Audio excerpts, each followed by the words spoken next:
ओम शांति। जीवन में खुशी और उमंग उत्साह सदा ही कायम रहे, इसका बड़ा महत्व होता है। जिसके जीवन में कोई उमंग उत्साह न हो, उसका जीवन तो नीरस हो जाता है। उमंग उत्साह तो वास्तव में हमारे पंख हैं, जिनके द्वारा हम खुशी में उड़ते रहते हैं। उमंग उत्साह ही हमारी ब्राह्मण जीवन की श्वास है, जिससे हम जीने का सुख लेते हैं। तो हम अपने जीवन को उमंग उत्साह से भरपूर करें। हम ब्राह्मणों के लिए ये बहुत सहज है, क्योंकि हमें बाबा ने एक महान लक्ष्य दे दिया है।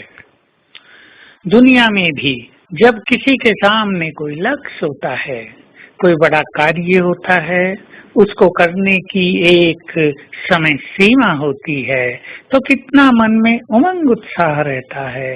और उस उमंग उत्साह के कारण मन और अनेक व्यर्थ बातों से मुक्त रहता है। हमें भी बहुत महान लक्ष्य दिया है।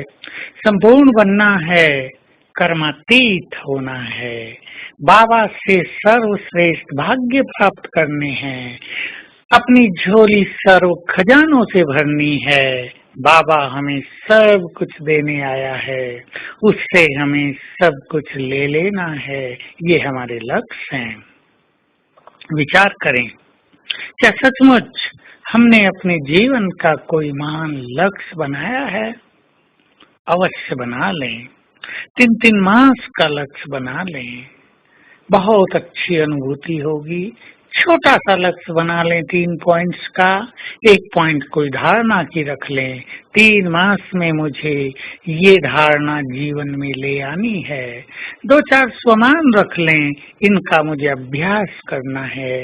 अपने योग का एक चार्ट बनाने का लक्ष्य रख लें। 3 मास में मुझे रोज 2 घंटे योग करना है, या 4 घंटे योग करना है, या इससे ज्यादा योग करना है। ये लक्ष्य हमें बहुत महान बना देते हैं। ऐसे ही हमारा लक्ष्य है कि हमें संसार को दुखों से मुक्त करना है, हमें आगे चल के बड़े बड़े कार्य करने हैं। तो एक उमंग साथ में लेकर हम हमेशा चलें। मुझे ये करना है, कभी भी जीवन में ढिलाई ना आए। चेक कर लें अपने को, एक दृष्टि अपने जीवन पर अवश्य डालें। हम संगम युग के ये दिन कैसे बिता रहे हैं? उमंग उत्साह में या कंफ्यूजन में, व्यर्थ संकल्पों में, या बेकार की छोटी मोटी बातों के चक्करों में? हमें ये जीवन ईश्वरीय सुखों में बिताना है। तो एक उमंग ले लें, वाह, मुझे तो बाबा से सर्वश्रेष्ठ भाग्य प्राप्त कर लेना है, और इस भाग्य को प्राप्त करने में मुझे कोई भी रोक नहीं सकेगा। जब मनुष्य के मन में बहुत उमंग उत्साह होता है, इसको दूसरे शब्दों में कहते हैं, जब बहुत लगन होती है, तो लगन की अगन में सभी विघ्न जलकर नष्ट हो जाते हैं। जहाँ मनुष्य के जीवन में कोई लक्ष्य नहीं है, वहीं विघ्न उसको धराशायी कर देते हैं, वहीं विघ्न उसके ऊपर हावी होकर रहते हैं, उसका जीवन विघ्नमय हो जाता है।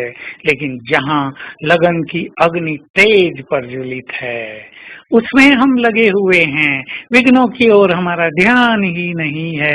कौन क्या कह रहा है, इसकी हमें चिंता ही नहीं है।